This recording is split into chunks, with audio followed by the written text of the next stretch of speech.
이 말씀에 은혜 쓰시기 바랍니다. 우리가 신앙생활을 자꾸 이원화시키는 경향이 있어요. 이 세상은 이렇게 살다가 천국 가면 달라질 것이다. 물론 천국은 참 좋은 곳입니다.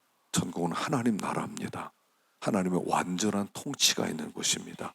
그래서 거기에는 사랑이 있고 희락이 있고 화평이 있게 될 것입니다. 그런데 연속선상에 있다는 것을 우리가 알아야 돼요. 예수를 여기서 믿으면 여기서 하나님 나라를 살기 시작하는 겁니다. 하나님 나라를 여기서 살기 시작하고 여기서 산 그 생명을 가지고 하나님 나라로 가는 겁니다. 그래서 옮겨지는 것이다 그랬죠. 옮겨지는 것. 여기서는 전혀 하나님 나라를 누리지도 못하고 살지도 못하고 그 생명과 관계없이 생존을 위해서 살다가 죽으면 나 천국 갈 거야.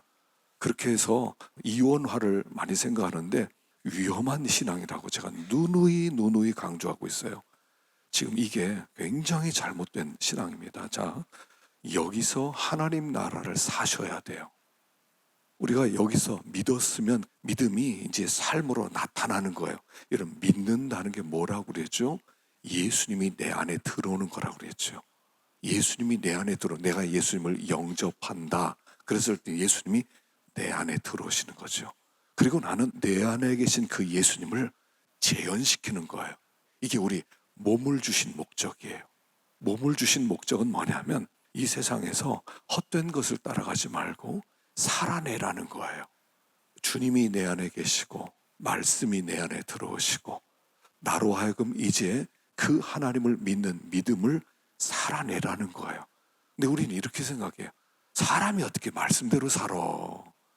우리같이 연약한 사람이 어떻게 그렇게 살아? 우리는 그렇게 못 살아. 그리고 그렇게 살려고 생각을 안 해요. 그리고 천국 가면 그때부터 여러분, 천국은 여러분 우리가 사는 곳이에요. 사는 곳. 우리가 이 믿음의 실력을 가지고 하나님 앞에 가는 거란 말이죠. 여기서는 전혀 믿음이 없었는데 관념으로 생각으로만 가지고 있었던 신앙을 가지고 천국 간다 이렇게 생각하면 안 된단 말입니다. 진짜 신앙이라고 하는 것은 예수님이 내 안에 계시고 그리고 그 예수님을 내 몸으로 살아내는 거라고 그러지. 그게 말씀이에요. 말씀. 그래서 사람들과 전혀 다른, 믿는 사람과 안 믿는 사람은 전혀 달라요. 사는 게. 세상 살아가는 건 다 똑같지 않냐? 똑같지 않아요. 굉장히 달라요. 여기서 하나님 나라를 우리는 사는 거예요. 우리의 임금님은 우리 예수님이시고, 그래서 그 예수님의 통치와 다스림을 받는 거고, 그분을 높이는 거고, 그게 예배를 드리는 거고, 그것이 우리의 삶의 가장 중요한 것이고, 그래서 하나님 나라를 살아간다는 것은 가치관이 바뀌는 거라고 그랬어요. 가치관이 바뀌는 거예요. 완전히 달라지는 거죠.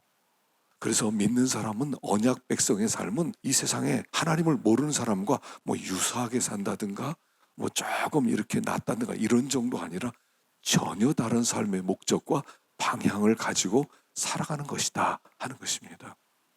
그래서 그 삶을 살아가는 것. 그래서 여기 이제 예레미야서에서 계속 책망하시는 것이 뭐냐면 그들이 자꾸 생각으로 하나님을 섬긴다고 그래요. 그러니까 이 유다 백성들이, 이스라엘 백성들이 한 번도 예배 안 드린 적이 없었어요. 그들이 제사 안 지낸 적이 한 번도 없었어요. 항상 제사 드렸고 항상 하나님 앞에 11조 드렸고 항상 하나님 앞에 절기 때마다 나왔는데 하나님이 그걸 원하는 게 아니라는 거죠. 하나님께서 원하시는 것은 그 몸으로 살아내는 삶. 너희가 마음의 변화를 받아야 돼요. 그래서 몸으로 너희 몸을 하나님께 드리는 삶, 몸을 드리는 삶 이원화시키지 말라는 거예요. 살아내라는 거예요. 그리고 살아내지 못하는 것에 대해서 하나님 앞에 애통해하고 가슴 아파하고 하나님 앞에 회개하고 그렇게 나오라는 거죠. 그래서 이스라엘 백성들이 하나님 이렇게 책망하시고 진노하시고 포로로 넘기시고 그 모든 일들을 통해서 우리에게 원하시는 것은 이원화된 삶을 살지 말고 말씀을 살아내는 일원화된 삶, 우리는 이미 천국 간 사람처럼, 천국 들어가 있는 사람처럼 여기를 살아가는 것이다 하는 것입니다. 예레미야에게 말씀을 하셨습니다. 뱃띠를 하나 사라.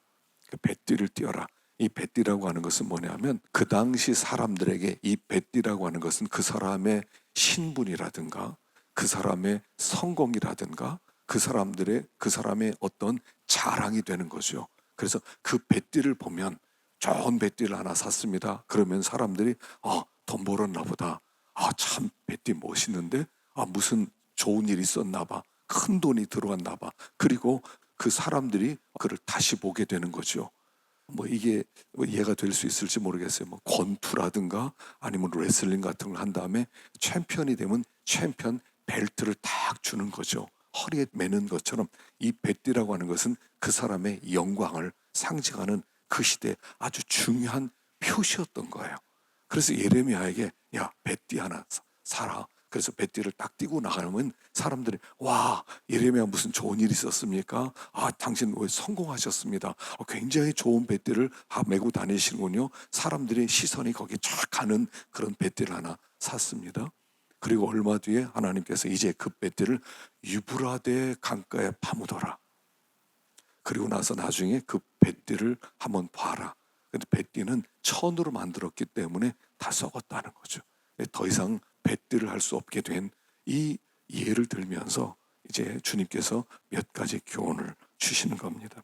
첫째는 뭐냐면 이 뱃띠라고 하는 것은 이스라엘 백성을 상징하는 거예요. 이스라엘 백성은 나에게 뱃띠다. 뱃띠는 그 사람의 기쁨이고 그 사람의 영광이고 그 사람의 자랑이라고 했죠. 뱃띠는 하나님의 백성인데 이 하나님의 백성은 하나님에게 있어서 영광이에요. 기쁨이에요. 자랑이에요. 여러분, 우리가 하나님이 우리를 얼마나 좋아하시고 얼마나 사랑하시고 얼마나 귀하게 여기는지 이걸 알아야 돼요. 신앙의 출발점은 이것의 회복입니다. 하나님이 나를 진짜로 사랑하신다. 하나님 나를 너무 좋아하신다. 하나님은 나를 너무 자랑스럽게 여긴다. 이걸 먼저 깨달아야 돼요. 이게 신앙의 출발이에요. 신앙의 출발은 뭐냐면 내 가치를 알게 되는 거예요. 예수를 믿는다 하는 것은 하나님이 나를 부르셨다는 얘기인데 어떻게 부르셨냐면 당신의 아들의 피를 주고 나서라도 나는 너를 내 소유로 삼고 싶다. 그렇게 삼고 싶을 만큼 너는 나에게 소중하다라는 뜻입니다. 그 예수를 믿는다는 거죠. 땅에 있는 성도는 존귀한 자니 나의 모든 기쁨이 저에게 있도다. 모든 즐거움이 저에게 있도다. 우리를 바라보면서 우리 하나님은 너무 좋아하시는 거예요. 너무 기뻐하는 거예요. 여러분, 성경 계속 그 얘기하지 않습니까? 나는 너를 너무 좋아한다. 나는 너를 너무 사랑한다. 나는 네가 너무 나에게 자랑스럽다. 나는 영원히 너와 함께 살고 싶다. 이게 출발이에요. 신앙의 출발. 신앙의 출발은 예수를 믿음으로 말미암아 하나님이 나를 사랑한다는 것을 발견하는 거예요. 그래서 내 가치를 찾게 되는 거죠. 죄라고 하는 것은 우리를 수치스럽게 만들고 우리를 두렵게 만들어요. 그래서 자기 자신은 열등의식을 갖게 만들죠. 그런데 하나님은 신앙이라고 하는 것은, 믿음이라고 하는 것은 우리의 가치를 회복시켜 주시는 거야. 너는 그런 존재가 아니야. 너는 대단히 사랑스러워. 너는 너무 영광스러워. 너는 나의 기쁨이야. 너는 내 눈동자 같아. 난 아무도 너를 못 건드리게 만들 거야. 이거예요. 여러분, 이걸 알아야 돼요. 그래야 신앙생활이 출발할 수가 있어요. 신앙생활은 뭐냐면 하나잖아요. 여러분, 신앙생활 어려운 게 아닙니다. 하나님을 사랑하고 내 이웃을 사랑하는 게 신앙생활 전부예요. 이게 하나님 나라예요. 하나님 나라를 우리가 여러 가지 율법과 규칙을 만들어서 이것도 지키고 저것도 지키고 그런 게 아니라 한 가지예요. 하나님을 사랑해라. 그리고 내 이웃을 사랑해라. 10계명도 10가지 계명도 하나님께서 아주 함축해서 주셨는데 예수님은 그걸 2가지로 그냥 줄여버린 거 아닙니까? 여러 가지 중에서 내 마음을 다하고 뜻을 다하고 목숨을 다하여 주 너의 하나님을 사랑하고 내 이웃을 내 몸같이 사랑해라. 그것으로 율법을 딱 묶어버리셨어요. 그러니까 하나님 나라는 2가지. 근데 이거를 하려면 내가 누군지 알아야 된단 말이에요. 나의 가치를 알아야 하나님이 나를 이렇게 사랑한다. 하나님이 나를 이렇게 독생자를 주셨다. 하나님 나를 향한 이런 놀라운 계획을 가지고 있다. 하나님 나를 너무 영원한 나라에서 함께 살려고 하신다. 이걸 알아야 이 하나님을 사랑하게 되는 거란 말입니다. 우리가 하나님을 사랑한다 그러면 너무 이론적이에요. 하나님 사랑합니다. 하나님 어떤 분인데 사랑하세요? 말로 하나님 사랑합니다 그래요. 근데 진짜로 마음 가운데 내가 내 아내를 느끼듯이 그런 마음으로 내가 내 자식을 막 그냥 실제적으로 사랑하듯이 하나님을 그렇게 사랑해요? 하나님은 항상 관념으로 사랑해요. 우리가 머리로만 사랑한다는 거예요. 사랑을 하고 그랬으니까 하나님 사랑합니다. 사랑합니다. 말로는 그래요. 생각으로는 그래요. 그런데 그 하나님의 사랑이 되려면 하나님이 나를 어떻게 생각하는지부터 알아야 돼요. 너무 나를 사랑한다는 거예요. 야, 나를 이렇게 사랑하셔. 감동이잖아요. 나를 이렇게 사랑하고 이렇게 아끼고 너무 감동적이잖아요. 그러니까 하나님 나를 이렇게 사랑하셨군요. 하나님 저도 주님 사랑합니다. 그리고 내가 받은 사랑의 이 사랑의 기쁨을 감격을 아는 사람은 이웃도 사랑하게 되는 거예요. 내 가치를 모르는 사람은 절대로 이웃을 사랑하지를 못해요. 그래서 우리가 자녀를 기를 때도요, 뭐 바르게 기른다, 뭐 아이들 뭐 정직하게 다 좋아요. 사랑을 모르면 소용없어요. 자녀가 실패해요. 사랑을 알도록 만들어줘야 돼요. 나를 참 사랑하는구나.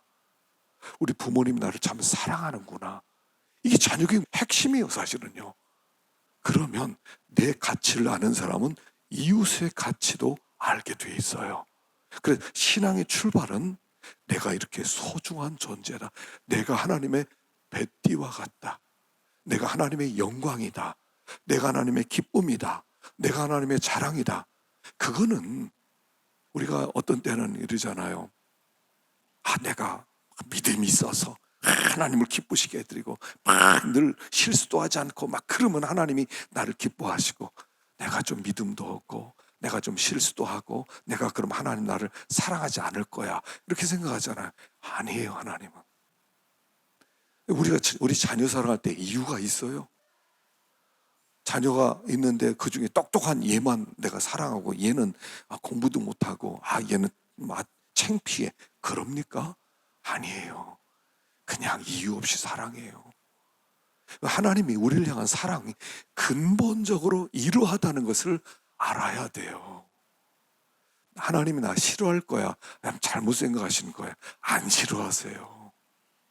내가 내 자녀, 우리 아이가 내가 좀 때렸다고 그래서 아이가 아빠는 다 사랑하지도 않네? 그럼 내가 얼마나 속이 상하겠어요. 똑같은 거예요. 근본적으로 하나님 우리를 이렇게 부르세요. 너는 나의 뱃띠야. 너는 나의 기쁨이란다. 네가 잘하고 못하고를 떠나서 근본적으로 나는 너를 사랑해. 너는 나에게 너무 소중해 라고 말씀하는 거예요. 그래서 여기 뱃띠라고 하는 것을 우리에게 가르쳐 줍니다. 이 뱃띠는 주님은 근본적으로 우리를 사랑한다고 그랬어요. 그런데 이 뱃띠가 이 주인의 허리에 차고 있을 때 그때 비로소 빛난다는 사실이에요. 우리가 주님의 뱃띠가 되었을 때, 주님의 허리에 있을 때, 허리띠에 있을 때 우리가 참 빛이 나고 존귀해지고 영광스럽다는 거예요. 그래서 우리가 주님의 허리에 있다는 것은 무슨 뜻이냐면, 그것은 주님과 동행하는 것을 얘기하겠죠. 주님과 연합된 것을 얘기하는 거예요. 우리 주님과 연합된 자예요. 그래서 주님과 연합되어서 이제 주님의 가르침, 주님의 음성, 주님과 보조를 맞춰 함께 살아갈 때 그때 이 뱃띠가 빛나는 거예요. 우리는 언제 빛나냐 하면 주님과 관계없이 살 때 빛나는 게 아니라 주님의 사랑은 받을지라도 내가 빛나는 것은 언제 빛나냐 하면 주님의 허리띠에 있어서 주님과 함께 동행할 때, 그때 연합되어 있을 때, 그때 우리는 빛이 나는 거예요. 그러면 동행한다는 게 무슨 뜻이냐는 거죠. 동행한다. 동행한다는 것은요, 그분과 이렇게 함께 교제를 나누는 거예요. 동행한다는 것은요, 교제를 나누는 거예요. 주님과 함께 실질적인 교제를 나눠요. 우리가 이제 신앙생활에 이 훈련을 좀 많이 하셨으면 좋겠어요. 기도할 때도요, 주님께 다 모든 것을 고백하는 훈련. 주님의 내 속에는 모든 것을 다 하나님께 말씀을 드리는 훈련. 그리고 주님의 음성을 듣는 훈련. 내가 하나님께 내 사정을 다 내고 또 주님이 나에게 주시는 음성을 듣고, 이게 교제예요. 이 훈련을 우리가 자꾸 받아야 돼. 이게 동행이에요. 우리가 주님과 동행한다고 그래요. 교제한다고 그래요. 나 혼자 동행한다고 그래요. 그러나 사실은 우리가 주님은 나와 동행하지 않을 때가 있어요. 여러분, 주님의 음성을 들으면요, 우리 주님 어떤 분이시냐면 굉장히 다이나믹하신 분이에요. 우리 주님은, 우리 주님과 교제하잖아요. 주님의 음성을 듣잖아요. 우리 주님은 굉장히 다이나믹, 역동적이세요. 우린 주님을 정적이라고 생각해요. 조용히 천국에 계시고 나도 조용히 주님의 음성 듣고, 여러분, 그건 동행이 아니에요. 우리 주님은 굉장히 열정적이세요. 주님은 주님과 교제하고 주님의 음성 듣잖아요. 너 걱정했냐? 염려했냐? 걱정하지 마, 두려워하지 마, 가만히 있어. 이런 하나님의 음성도 듣지만, 야, 나랑 같이 일하지 않을래? 야, 내가 하고 싶은 게 굉장히 많단다. 우리 하나님은 일하고 싶어 하는 분이세요. 우리 하나님은 우리와 함께 하나님의 역사, 하나님 나라를 세워나가기를 원하시는 거예요. 하나님은 굉장히 열정적이세요. 그래서 주님과 교제를 하면 우리 주님은 하고 싶은 일이 굉장히 많으신 거예요. 그래서 야, 이런 일 한번 해보지 않을래? 야, 이거 나랑 한번 해보자. 이러면 이 소리가 들려야 돼. 이 소리가. 동행한다고 그러는데 하나님 아무 말도 안 한대. 아무것도 요구도 안 한대. 나 가만히 있으면 된대. 그건 동행이 아니에요. 하나님의 음성 들었을 리가 없어요. 제가 만난 하나님은 굉장히 다이나믹하세요. 막 가만히 있을 수 없는 하나님이, 이거 어떻겠냐? 야, 나 이런 일을 하고 싶은데, 야, 니네 교회 이거 한번 해볼래? 나한테 막 말씀을 하시는 거예요. 그럼 가만히 있을 수가 없는 거예요. 이게 동행이라고요. 동행한다고 그러는데 전혀 음성이 안 들려. 하나님 정적이야. 가만히 있어. 음성도 안 들려. 난 주님만 섬기고 있대. 그게 무슨 동행이에요. 친구랑 같이 있어도, 야, 영화 보러 갈래? 친구는, 야, 어디 가면 떡볶이가 뭐 맛있다더라. 뭐 어디 가면 뭐 있다더라. 그거 뭐 매운탕 한번 먹으라. 하다못해 이렇게 하는데, 주님과 교제하는데 아무 말도 안 한대요. 나한테 요구하는 게 하나도 없대요. 잘못된 하나님이셔요. 하나님은 다이나믹하게 동적인 하나님이세요. 그래서 그분과 함께 전혀 가보지 않은 길을 이끌어가는 거예요. 우리 주님이 우리를 이끌어, 야, 본토 친척 아비집을 떠나서 나랑 함께 여행하자. 여기를 떠나요? 주님은 전혀 가보지 않은 길을 이끌어 가시는 거예요. 그리고 거기에서 하나님이 함께 하시는 역사를 보게 하는 거예요. 와, 주님 너무 재밌어요. 와, 주님 진짜로 일어나래요. 주님은 이런 길을, 광야 길을 인도하실 때도요, 그렇게 가지 않았던 광야로 계속 이끌어 가시는 거예요. 이게 동행이에요. 이게 배띠로 존재하는 거예요. 우리가 주님과 함께, 주님이 가시는 곳에 우리가 함께 거기 가는 것, 주님의 꿈을 함께 품는 것이고 주님의 뜻을 함께 품는 거라고요. 이게 그게 동행이에요. 그 동행, 그게 허리띠로 존재하는 거예요.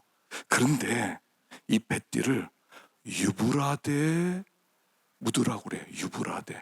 이 유브라데 강은 되게, 이제 유브라데 강에 나오면 되게 구약에서는 이런 뜻이 있어요. 이방인과 이스라엘의 실질적 경계선, 이게 유브라데가. 유브라데를 건너면 아수르가 나왔고요, 유브라데 건너면 바벨론이 나오는 거예요.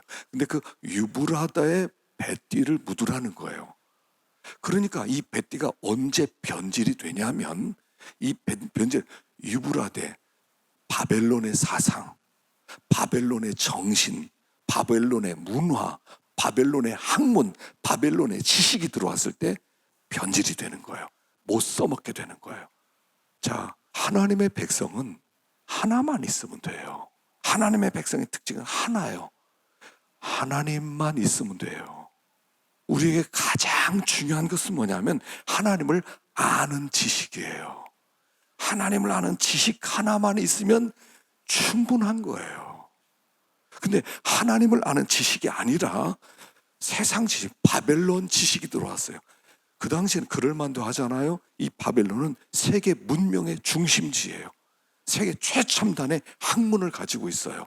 그래서 각 나라마다 이 바벨론 문명을 받아들이느라고 정신이 없어요. 그래야 세계화될 수 있거든요. 그래서 이 세계에서 생존할 수 있거든요. 여러 나라들 속에 뒤처지지 않을 수 있거든요. 그러니까 사람들이 이 바벨론 문명을 받아들이느라고 정신이 없었던 거예요. 그래서 이 바벨론의 정신이 들어와서 짬뽕이 되었을 때 그때 변질이 되는 거예요. 우리 신앙이라고 하는 것은 뭐냐면 하나님 한 분이면 족한 거예요.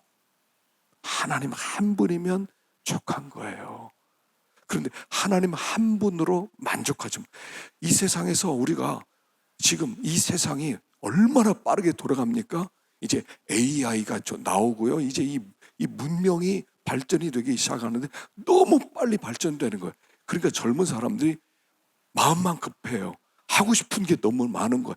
배워야 될 게 너무나 많은 거예요. 그걸 받아들여야 이 세상에서 뒤처지지 않을 것 같고 이 세상에서 존재할 수 있을 것 같은 거예요. 그런데 하나님은 야, 바벨론 지식이 중요한 게 아니라는 거예요. 너희들은 하나님을 아는 지식이 가장 중요하다. 그것만 있으면 산다라고 얘기하는 거죠. 자, 두 가지 지혜가 있다는 거예요. 하나는 땅에서부터 나온 지식이 있는데 그 지식은 정욕적이고 귀신, 땅 위의 것, 이 세상적이고 정욕적이고 마귀적이다.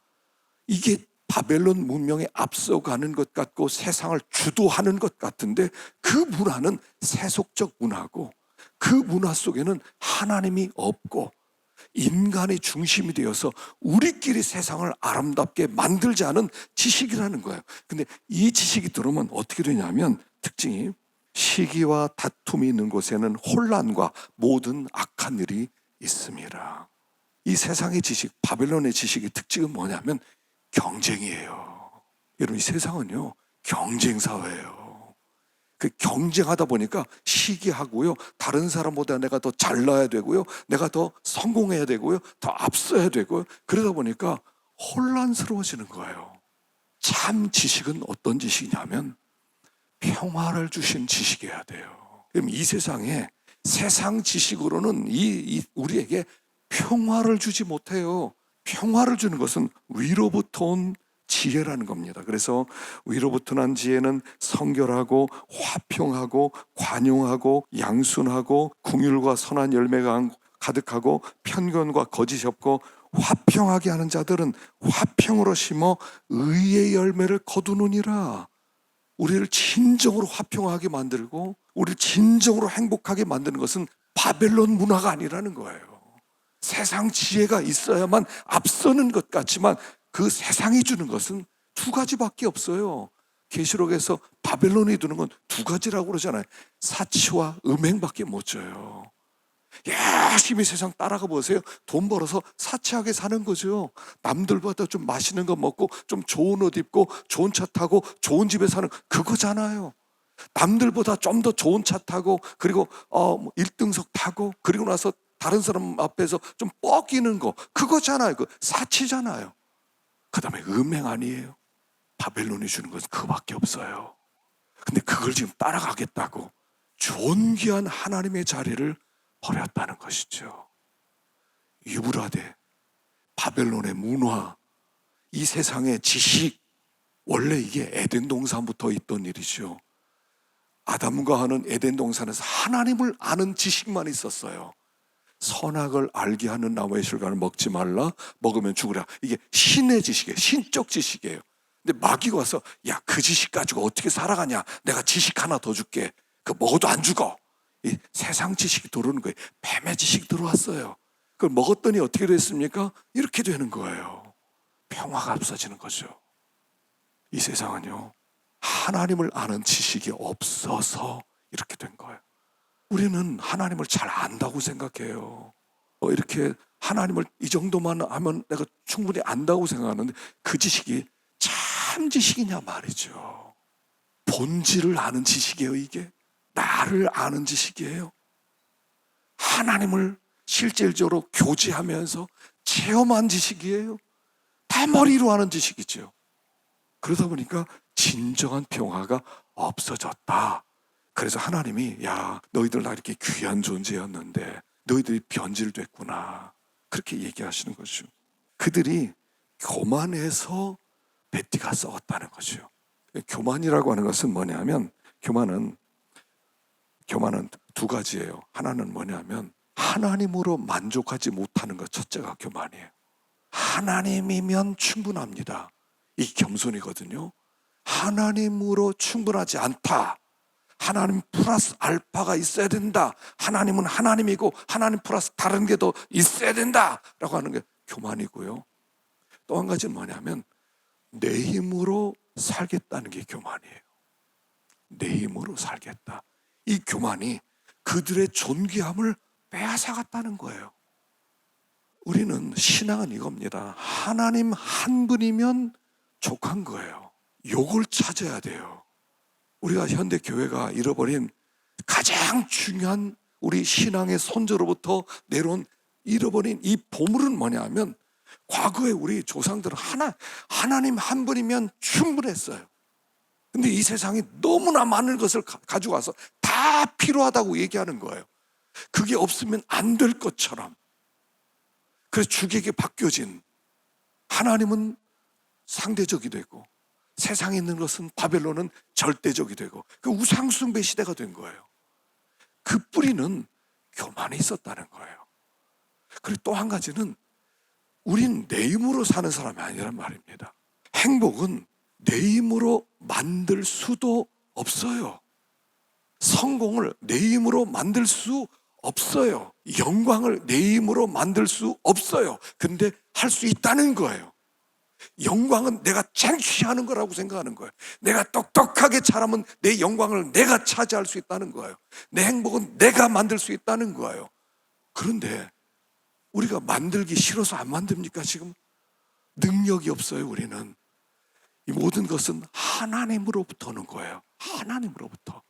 그래서 이 유다 백성이 이 바벨론 가운데서 사는 비결이 뭐였냐면, 비우는 거예요. 자꾸 채우는 게 아니라 비우는 거예요.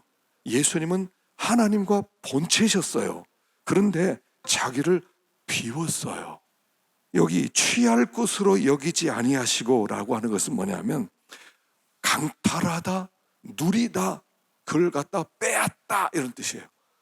예수님께서 성삼위 하나님이 영광 가운데 계시는데, 예수님 원래 하나님이신데 내가 하나님이야, 내가 하나님이 원래 지킬 거야, 이 영광을 지킬 거야 라고 하시는 게 아니라, 그것을 다 무로, 비웠다는 것은 무로 만들다 하는 거예요.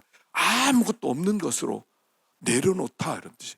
하나님이신 그분이 하나님의 영광과 하나님의 위엄과 하나님의 존귀를 다 비우셨어요.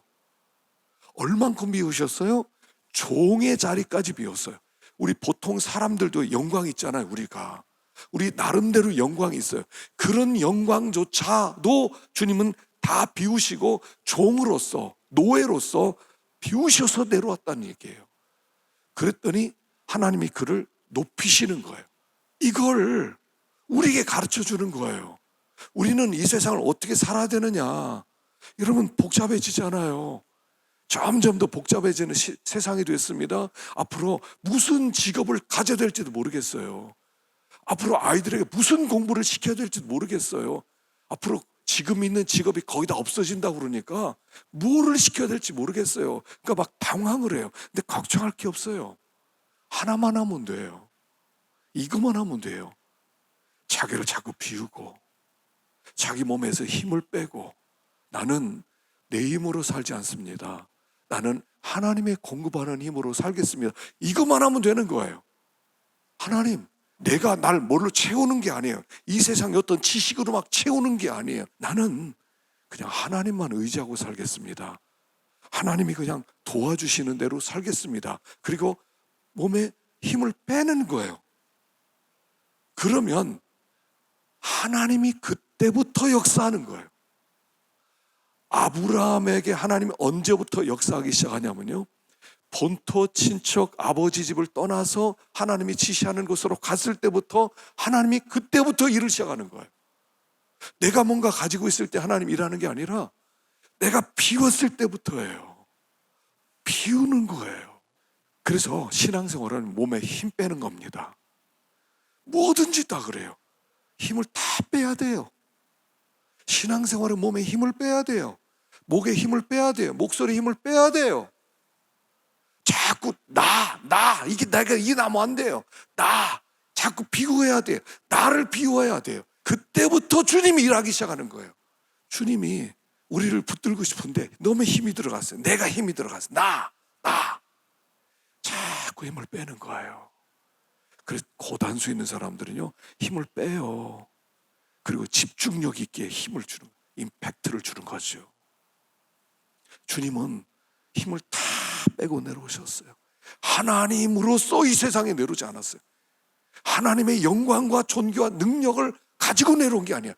다 비우고 내려오셨어요. 종이 때리더라도 맞고, 욕을 하더라도 먹고, 발로 차면 차임을 당하고, 십자가에 죽임을 당하고, 그냥 다 힘을 뺐어요. 예수님의 생애는 뭐냐면 영생을 누리는 생이었어요.